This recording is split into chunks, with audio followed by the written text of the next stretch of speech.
Before you watch this video 1 minute के लिए Google पर जाना और चेक करना कि दिल्ली विजिट करने का बेस्ट टाइम क्या है। अगर आप गूगल नहीं भी करना चाहते हैं दैट इज कम्प्लीटली फाइन, क्योंकि मैं आपको बताने वाली हूँ गूगल आपको क्या बताने वाला है। गूगल विल से कि दिल्ली विजिट करने का बेस्ट टाइम अक्टूबर है, क्योंकि इस टाइम ना गर्मी ज्यादा होगी ना ही ठंड ज्यादा होगी, हल्की हल्की ठंड होगी और पूरे शहर में घूमने का मजा ही कुछ और होगा। बट सिक्के के दूसरे पहलू के बारे में गूगल आपको कभी नहीं बताएगा कि अक्टूबर शायद दिल्ली जाने का सबसे खराब टाइम भी हो सकता है। पर क्यों? उसका जवाब मैं आपको इस वीडियो में दूंगी और ये भी बताऊंगी कि क्यों इंडिया पॉल्यूशन से लड़ नहीं पा रहा है, क्यों इंडिया क्लाइमेट चेंज की ज्यादा बात नहीं करता है। बस इस वीडियो को एंड तक जरूर देखना और आगे ऐसी और वीडियोस देखने के लिए इस चैनल को सब्सक्राइब करना मत भूलना, बिकॉज हर नया सब्सक्राइबर हमें मोटिवेट करता है और अच्छा कंटेंट बनाने के लिए। तो चलो इस वीडियो को स्टार्ट करते हैं। एक टाइम था जब अक्टूबर के मंथ में हवा में फेस्टिवल की खुशबू हुआ करती थी, पर आज के टाइम में वो खुशबू पॉल्यूशन में बदल चुकी है। और अगर थोड़ा सा और मैं सच बोलूं तो दिल्ली वाले अब दिल्ली में नहीं चिमनी में रह रहे हैं, because central pollution control board के हिसाब से आनंद विहार का AQI 357 रिकॉर्ड किया गया, जो कि वेरी पुअर कैटेगरी में आता है। वैसे ये 405 तक भी गया था। अक्षरधाम टेम्पल के आसपास भी AQI 357 रिकॉर्ड किया गया है, जिस वजह से दिल्ली की रेस्पिरेटरी इलनेसेस 15% से बढ़ गई है। इवन NCR की और सिटीज जैसे नोएडा, ग्रेटर नोएडा, गाजियाबाद के भी बहुत बुरा हाल है। इन सिटीज का AQI भी वेरी पुअर कैटेगरी के थ्रेशोल्ड को क्रॉस कर चुका है। नोएडा का AQI 304 तक पहुंच गया है और ग्रेटर नोएडा, गाजियाबाद ने तो और भी वर्स्ट फिगर्स दिखाए हैं। यहाँ तो AQI 312 से 324 तक पहुंच गया है। देखो, AQI को एक स्केल की तरह समझो जो 0 से 500 तक होता है। जितना ज्यादा नंबर उतना ज्यादा एयर पोल्यूशन और उतना ज्यादा ही हेल्थ को प्रॉब्लम। जनरली 50 से नीचे का AQI का मतलब होता है कि अच्छी एयर क्वालिटी है, लेकिन 400 से ऊपर का AQI मतलब हवा इतनी खराब है कि हेल्थ के लिए डेंजरस हो सकता है। नाउ द क्वेश्चन इज कि ये हो क्यों रहा है। अब पहले तो पॉल्यूशन के रीजन में वही कुछ पुराने रीजंस जैसे कि स्टबल बर्निंग, मतलब जब आसपास के एरियाज के फार्मर्स अपने फील्ड्स को जानबूझकर आग लगाते हैं। ये इसलिए करते हैं ताकि जो पुरानी फसल का कुछ बचा हुआ हिस्सा रह जाता है उसको जल्दी से खत्म करने के लिए, क्योंकि इनके पास नेक्स्ट सीजन की फार्मिंग के लिए ज्यादा समय नहीं होता है, तो वो अपना काम जल्दी करने के लिए ये रास्ता अपनाते हैं।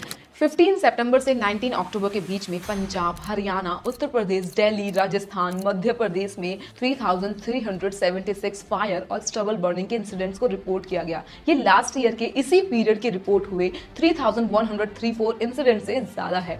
पुणे के इंडियन इंस्टीट्यूट ट्रॉपिकल मेट्रोलॉजी के ऑफिशियल डेटा के हिसाब से 19 अक्टूबर को स्टबल बर्निंग का दिल्ली की एयर क्वालिटी पे इम्पैक्ट 1.3% था। एस्टिमेटेड कि संडे और मंडे की क्रॉप रेसिड्यू बर्निंग का जो कंट्रीब्यूशन है वो 2.3% और 2.4% होगा। हो सकता है कि ये परसेंटेज आपको भी बहुत छोटी लगे, लेकिन ये एक वरिंग ट्रेंड को दिखाता है, स्पेशली क्योंकि 15 अक्टूबर को स्टबल बर्निंग का इम्पैक्ट 1.2% के पीक को गया था और उसके पहले ये 1% के नीचे ही था। अब नेक्स्ट आता है फेस्टिव सीजन के फायरवर्क्स को भी लोग ब्लेम करते हैं। सी, जब दिल्ली के दिए और पटाखे पूरे इंडिया के आसमान को लाइटन अप कर देते हैं तब एक एनवायरमेंटल प्रॉब्लम भी साथ आ जाती है। एयर वॉइस, जो कि एक एयर क्वालिटी कंट्रोल स्टार्टअप है, उसकी रिपोर्ट के मुताबिक दिवाली के फायर क्रैकर्स की वजह से कुछ जगहों पर पॉल्यूशन 875% तक बढ़ गया है and this is undoubtedly very very concerning.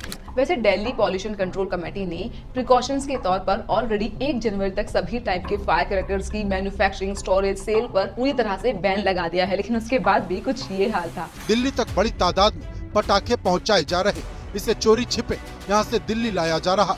वैसे ही पंजाब में भी क्रैकर्स पर पूरी तरह से बैन लगाया गया है। हरियाणा, गुरुग्राम में भी सिर्फ ग्रीन क्रैकर्स अलाउड है और रही सही कसर क्लाइमेट कंडीशंस पूरा कर देती है। देखो, जब हवा चलती रहती है तो पी डस्ट, स्मोक और हार्मफुल गैसेस जैसे कि पॉल्यूटेंट्स हवा के थ्रू इधर उधर मूव करते रहते हैं और एटमॉस्फेयर थोड़ा बैलेंस लगता है। लेकिन जब हवा चलना बंद हो जाती है लाइक इन विंटर्स, तो ये पॉल्यूटेंट्स एक ही जगह पर रह जाते हैं। इसका मतलब ये है कि पॉल्यूटेड पार्टिकल्स हवा में ही तैरते रहते हैं, क्योंकि कोई ब्रीज या विंड विंड नहीं है जो इन्हें स्प्रेड करके एटमॉस्फेयर को क्लीन कर सके एंड इवेंचुअली ये सिचुएशन ब्रीदिंग और विजिबिलिटी के लिए ज्यादा डेंजरस बन जाती है क्योंकि हवा कंटिन्यूअसली पॉल्यूटेड होती जाती है और एज अ रिजल्ट जिसका AQI गिर जाता है। ये तो थे पॉल्यूशन के रीजंस। अब बात करते हैं कि इसको रोकने के स्टेप्स क्या है। पिछले साल जब AQI एकदम से खराब होने लगा तो दिल्ली ने ग्रैप इंप्लीमेंट किया, ग्रेडेड रिस्पॉन्स एक्शन प्लान। ये 2016 में इंट्रोड्यूस किया गया था जब दिल्ली पॉल्यूशन क्राइसिस फेस कर रहा था और पूरी सिटी धुंध से ढक गई थी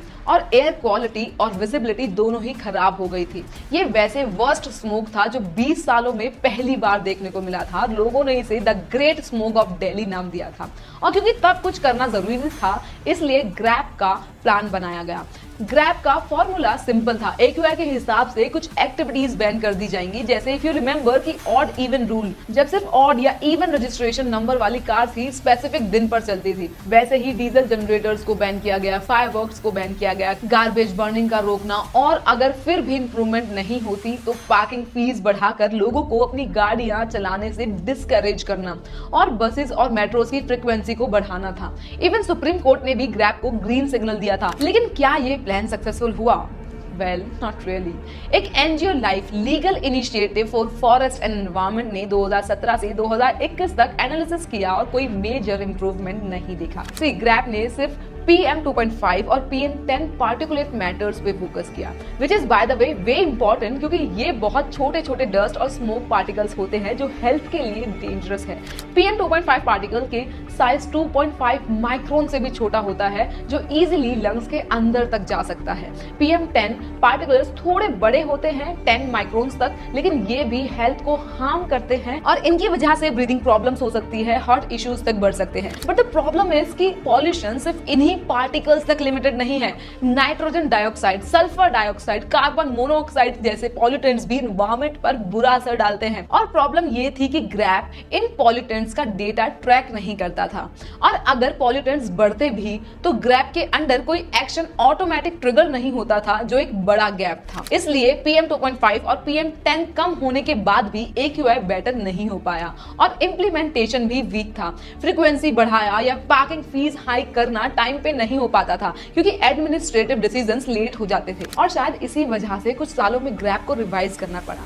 जैसे पिछले साल से ग्रैप में पॉल्यूटेंट्स का जो स्कोप है उसको बढ़ाया गया है, जैसे SO2 और NO2 को भी इंक्लूड किया गया है। अब ये तो रही दिल्ली की बात, पर ऐसा तो है नहीं कि इंडिया में सिर्फ दिल्ली में ही पॉल्यूशन है। एज ऑफ 2019 दुनिया की 30 मोस्ट पॉल्यूटेड सिटीज में से 21 इंडिया में थी। इवन इसी एयर पॉल्यूशन की वजह से अस्थमा इंडिया में सबसे बड़ी हेल्थ प्रॉब्लम है और इस सब के पीछे एक मेजर रीजन ये भी है कि हमारे इंडिया के पॉलिटिकल पार्टीज पॉल्यूशन के बारे में ज्यादा कुछ बात ही नहीं करते हैं। क्लाइमेट चेंज के बारे में कोई ज्यादा बात ही नहीं होती है। You will be shocked to know कि पार्लियामेंट में पूछे जाने वाले क्वेश्चंस में से सिर्फ 0.3% क्वेश्चन ही क्लाइमेट चेंज के अराउंड होते हैं और इंडिया में सिर्फ एक ही पॉलिटिकल पार्टी है जो एनवायरनमेंट पर फोकस करती है, जबकि यहाँ 700 से ज्यादा पॉलिटिकल पार्टीज हैं। इवन पॉलिटिकल पार्टीज इंडिया में एनवायरनमेंट को बहुत ज्यादा इग्नोर करती है। जैसे अगर हर लोकसभा कॉन्स्टिट्यूएंसी इलेक्शन के काम के लिए सिर्फ एक महीने के लिए एवरेज 1000 व्हीकल्स का इस्तेमाल करती है और हर व्हीकल हर दिन 15 लीटर फ्यूल कंज्यूम करती है, तो पूरे इंडिया में कैंपेन करने में लगभग 244 मिलियन लीटर फॉसिल फ्यूल जला दिया जाता है,